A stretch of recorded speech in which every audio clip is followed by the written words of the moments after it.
이명박 전 대통령은 당선 뒤에 한 차례 무혐의 처분을 받기도 했지만 지난 2017년 다시 본격화된 재수사 끝에 결국 중형을 확정받게 됐습니다. 논란이 본격적으로 불거진 대통령 후보 경선 당시부터 따지면 무려 13년 만에 논란의 종지부를 찍게 됐습니다. 이종원 기자입니다.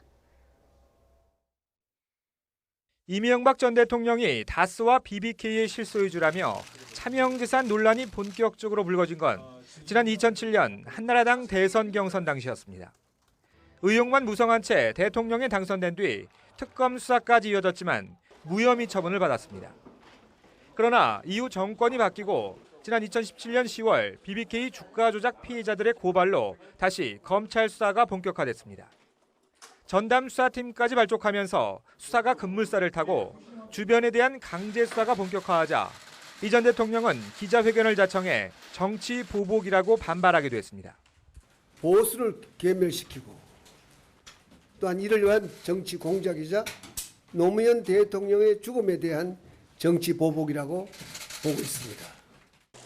그러나 곧바로 이어진 소환 조사 이후 구속을 피하지 못했고 비자금 조성 등 무려 16개 혐의가 적용돼 재판에 넘겨졌습니다. 이 전 대통령이 주식회사 다스의 실소유자라는 사실을 확인하였습니다. 다양한 방법으로 다스의 회사 돈 약 349억 원을 횡령하고 1심과 2심에서 연이어 징역 15년과 17년이란 중형을 선고받았지만 수감과 석방을 반복하기도 했습니다.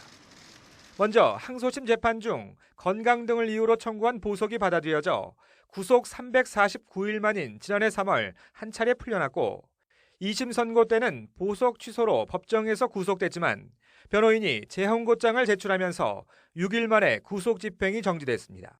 검찰은 이 전 대통령 측의 꼼수라며 구속 집행 정지에 불복해 항고로 응수하는 등 강하게 반발했습니다. 대법원은 이 전 대통령에 대한 판결을 선고하면서 이 부분과 관련한 최초의 판례도 제시했습니다. 고등법원이 한 보석 취소 결정에 대하여는 집행 정지의 효력을 인정할 수 없다는 법리를 최초로 설치했다는 점에서 의의가 있습니다. 재판 내내 구속과 석방을 반복하며 반전을 거듭하던 이명박 전 대통령 측의 전략도 대법원의 중형 확정으로 이제 더는 의미가 없게 됐습니다. YTN 이종원입니다.